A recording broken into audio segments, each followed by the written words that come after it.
Male caregiving for the spouse with fibromyalgia. This is my 50th script and I have never yet discussed male caregivers. In my book, I discuss with the women living with fibromyalgia the issues regarding the people who supported them. Or in many cases, those who did not provide support or understand what it meant to be living with fibromyalgia. Their answers often surprised me. I am one of the fortunate ones who has a husband with a caregiving nature. He is my biggest supporter, and without him, I don't know how I would survive the pain and fatigue. I generally feel guilty about the limitations of my life and how they have impacted him. I have long wanted to write about the caregiving strain of coping with people who have invisible diseases while the work of the carer is itself often invisible. It can't be easy since those of us with fibromyalgia usually look healthy, and even the caregiver must wonder at times if we really are suffering as much as we say we are. The irony of all this is that women with fibromyalgia are usually in this state of hyperarousal of the nervous system because they themselves were once super carers of others. Furthermore, the guilt we experience because others are taking care of many of our needs is a conundrum we are forced to live with. Before I retired from my life as a university professor, I supervised several graduate students who wrote their thesis about the caregiving strain on women caring for elderly parents.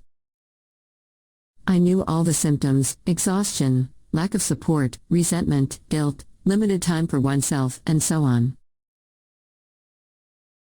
But it was generally about women in the sandwich generation, caring for elderly parents while still having children they were responsible for on a regular basis. Since it has been widely researched about this issue of women as caregivers, I now find myself in a reverse position of living with a husband who is the primary caregiver in our home. I can watch my spouse firsthand and see much of the publicly invisible work he does as a carer. I'm constantly wondering what he must be feeling when he hears another complaint from me about having a bad day, my frequent bouts of hopelessness, my groans of pain, and my sleepless nights.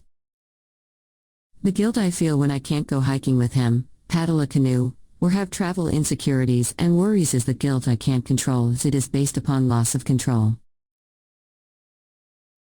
I know how fortunate I am to have such wonderful support, and my heart goes out to those of you without that help and going it alone on this challenging journey. I often wonder what he is thinking, as he rarely complains about my constant malaise.